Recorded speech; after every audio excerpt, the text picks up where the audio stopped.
कानून का राज होना चाहिए कि जुत्तम प्रचार का राज होना चाहिए? दादागिरी की राजनीति चलेगी क्या? गुंडागर्दी की राजनीति चलेगी क्या?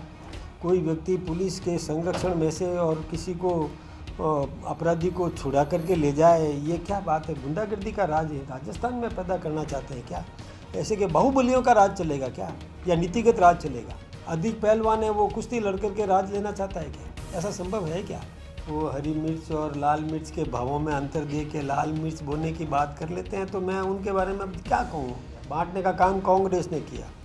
कांग्रेस ने पहले देश को तोड़ा था, ये हम सब जानते हैं कि समाज बिखरेगा, टूटेगा तो बटेगा तो कटेगा, ये सब जानते हैं इस बात को। अब वो तोड़ने का काम कौन कर रहा है? कांग्रेस कर रही है। कोई मस्जिद में नमाज पढ़े, हमें कोई दिक्कत नहीं है, कोई मंदिर में आराधना करे, हमें कोई दिक्कत नहीं है, लेकिन राष्ट्रीय चरित्र चाहिए। बटोगे तो कटोगे के नारा और एक है तो सेफ के नारे के ऊपर बड़ा विवाद है। इस बीच में राहुल गांधी जो कांग्रेस के नेता हैं, उन्होंने एक तिजोरी खोल के बताया कि किस तरह से जो बीजेपी का नारा है उसमें सिर्फ मोदी जी और अडानी जी सेफ रहे, इस तरह का उन्होंने शो किया और बताया कि सिर्फ एक व्यक्ति को लाभ देने के लिए ये जो नारा है वो उस तरह से बीजेपी का चल रहा है। देखिए, राहुल जी की बुद्धि के बारे में मैं क्या जवाब दूँ? वो जलेबी को भी और एक नया कारखाना समझ करके उसके लिए बात कर रहे हैं। वो पहले आलू से सोना कैसे निकालते हैं उसके बारे में बात करते हैं। वो हरी मिर्च और लाल मिर्च के भावों में अंतर दे के लाल मिर्च बोने की बात कर लेते हैं, तो मैं उनके बारे में क्या कहूँ? वो कुछ भी अपने कैसे भी कहीं से भी कहीं चर्चा कर लेते हैं जिसका कोई मतलब अर्थ नहीं होता। तो बिना अर्थ की बात का जवाब मुझे देना नहीं चाहिए, कोई मतलब ही नहीं ऐसी बातें करने का। क्या तो लेकिन विपक्ष इसको मुद्दा तो बना रहा है कि जो नारा है इससे बांटने की बात की जा रही है, धर्म के नाम पर बांटने की बात की जा रही है। बांटना कहाँ, ये तो जोड़ने की बात कर रहे हैं, एक रहने की बात कर रहे हैं। बांटना कहाँ से आ गया? बांटने का काम कांग्रेस ने किया।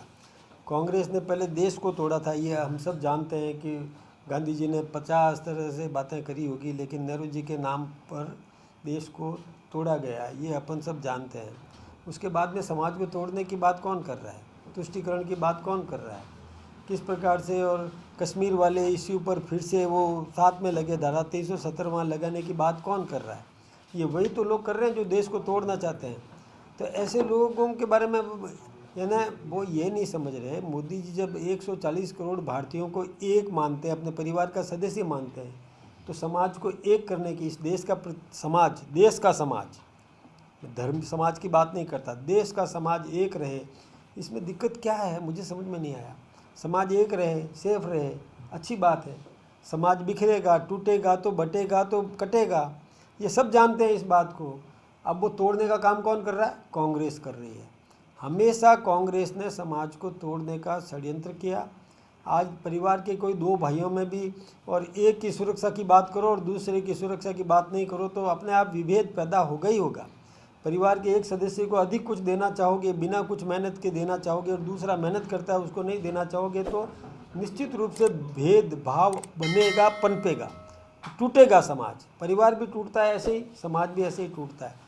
ये समाज को तोड़ने का षड्यंत्र कांग्रेस कर रही है, हम कभी भी नहीं करते। हम तो कहते हैं कि एक रहो, राष्ट्रीय चरित्र युक्त नागरिक बने, इस देश के प्रति समर्पण का भाव सबके मन में पैदा हो, ये हमारी सोच है। इसीलिए कहा है कि हम एक रहेंगे तो सेफ रहेंगे। हम आपस में बटेंगे तो क्या होगा? आज जिन जिन देशों में एक नहीं रहे हैं, बटे हैं, वहाँ क्या स्थिति बनी है, कितनी दुर्गति हुई है वहाँ पर, कैसे कैसे अराजकता पैदा हुई है वहाँ पर। हमारे पड़ोस में बांग्लादेश को देख सकते हो, पाकिस्तान को देख सकते हो। ये सब अपन जानते हैं कि जहाँ एक नहीं रहे वहाँ कहाँ सेफ रहे। उन्होंने उसको उद्योगपतियों से जोड़ के कहा है कि अब वो किसको किसके साथ जोड़ दें, मुझे कुछ भी समझ में नहीं आता। वो खुद भी मतलब समझ नहीं पा रहे हैं कि मैं क्या बोल रहा हूँ। बिना विवेक के बातें कर लेते हैं। मैं सोचता हूँ उनको कुछ समझने की ज़रूरत है, पढ़ने की ज़रूरत है। देखिए, वो विपक्ष के नेता हैं, तो ये बहुत बड़ा पद है उनके पास में। विपक्ष के नेता का दायित्व तो कम नहीं होता है। उसको समाज को एक करने का काम करना चाहिए, समाज को तोड़ने का काम नहीं करना चाहिए। देश के लिए नुकसानप्रद है। नरेंद्र भाई मोदी जी जो देश के प्रधानमंत्री हैं, उन्होंने साफ कहा। हमारे राष्ट्रीय स्वयंसेवक संघ के सरसंघ चालक मोहन भागवत जी ने साफ कहा कि किसी की पूजा पद्धति कोई भी हो, हमें कोई दिक्कत नहीं है। कोई मस्जिद में नमाज पढ़े, हमें कोई दिक्कत नहीं है। कोई मंदिर में आराधना करे, हमें कोई दिक्कत नहीं है, लेकिन राष्ट्रीय चरित्र चाहिए, देशभक्ति चाहिए, इस देश के प्रति समर्पण का भाव चाहिए, इस देश के कण कण के प्रति आत्मीयता का भाव चाहिए, ये ज़रूरी है। तो जब इसमें कहाँ दिक्कत है, मुझे समझ में नहीं आता ये लोग क्यों नहीं समझ पा रहे हैं। थोड़ा पढ़ ले, जाए, बैठे, बात करें, उनसे चर्चा करें। मैं कहता हूँ कि राहुल गांधी जी को क्यों नहीं और हमारे वरिष्ठ नेताओं से इस विषय पर बैठ करके बात करना चाहिए, समझने की कोशिश करें। समझ में आ जाएगा, वो सही लाइन पे आ जाएंगे। लेकिन समझने की कोशिश तो करें, समझे तो सही। समझने की कोशिश ही नहीं करे और सीधा आरोप लगा दिया किसी भी प्रकार से, और कहाँ मोड़ करके ले गए उद्योगपतियों की तरफ। अरे इस कौन उद्योगपति है, सर्वा दूसरे इससे बड़े उद्योगपति नहीं है क्या? लेकिन पता नहीं क्यों उनको ऐसी बात करना चाहिए। मैं सोचता हूँ कि उनको अभी राजनीति की और देश की एकता की कल्पना उसको समझना पड़ेगा, समझ नहीं रहे। प्रदेश किस दिशा में बढ़ रहा है? क्या अधिकारी अराजकता की तरफ बढ़ रहे हैं या नेता बाहुबल की तरफ बढ़ रहे हैं? ये वास्तव में दुर्भाग्यपूर्ण स्थिति है। जैसा कि आपने सवाल किया, मैं ये कहूँ कि ऐसे लोगों को बेनकाब करना चाहिए जो किस दिशा में ले जा रहा है राजनीति को। क्या दादागिरी की राजनीति चलेगी क्या? गुंडागर्दी की राजनीति चलेगी क्या? कोई व्यक्ति पुलिस के संरक्षण में से और किसी को अपराधी को छुड़ा करके ले जाए, ये क्या बात है? गुंडागर्दी का राज है राजस्थान में पैदा करना चाहते हैं क्या? कोई व्यक्ति कहे कि जूतम पैजार की बात करे, ये कोई राजनेता के लक्षण है क्या? ये ऐसे संस्कार, ऐसे के बाहुबलियों का राज चलेगा क्या, या नीतिगत राज चलेगा? यानी भारत की राजस्थान की जनता को भी ये निर्णय करना चाहिए कि राजनेताओं का व्यक्तित्व, कृतित्व, ये सब कैसा होना चाहिए, ये निर्णय करें। ऐसे लोगों को निश्चित रूप से और बेनकाब करने की ज़रूरत है। उनको कभी भी संरक्षण देने की कोई ज़रूरत नहीं है, तो अपने आप लाइन पे आ जाएंगे वो सब। यदि उनको संरक्षण देने का काम कर दिया और बाहुबलियों का राज पैदा कर दिया, तो फिर मैं सोचता हूँ कि सभ्य लोगों को राजनीति में कैसे वो और अपना स्थान बना सकेंगे, कैसे वो राजनीति कर सकेंगे। और मैं सोचता हूँ कि हमारे मतदाताओं को ऐसा फैसला करना चाहिए कि किस दिशा में वो बढ़ रहे हैं। सेफ अच्छी राजनीति चल रही है, उस राजनीति को और बाहुबलियों के हाथों में सौंपना चाहते हैं क्या? अधिक पहलवान है, वो कुश्ती लड़ करके राज लेना चाहता है क्या? ऐसा संभव है क्या? और अधिकारी के साथ सदव्यवहार नहीं करेंगे, उसको जुतम पैजार की बात समझाएंगे, ये कौन सा तरीका है? कानून नहीं है क्या? कानून का राज होना चाहिए कि जुतम पैजार का राज होना चाहिए? ये तो हम सबको निर्णय करने की ज़रूरत है। मैं तो आप मीडिया से भी निवेदन करूँगा, ऐसे व्यक्तियों को और कतई महत्व नहीं दें जो इस प्रकार की बाहुबली की बात करता है। राजनीति या राज्य बाहुबलियों से नहीं चलेगा, कानून से चलेगा। वैसे संगठन में चुनाव की प्रक्रिया लगभग शुरुआत के तौर पर है, क्योंकि अब जो सदस्यता अभियान हो लगभग समाप्ति के बाद अब संगठन में मंडल से लेकर अध्यक्ष, राष्ट्रीय अध्यक्ष के चुनाव होने, किस तरह से रहेगा राजस्थान में? क्या हमारी प्रक्रिया है और हमारा सही तरीके से हमारा, देखिए, आंतरिक लोकतंत्र है पार्टी के अंदर। एकमात्र ऐसी राजनीतिक पार्टी है हमारी जो आंतरिक लोकतंत्र से चलती है।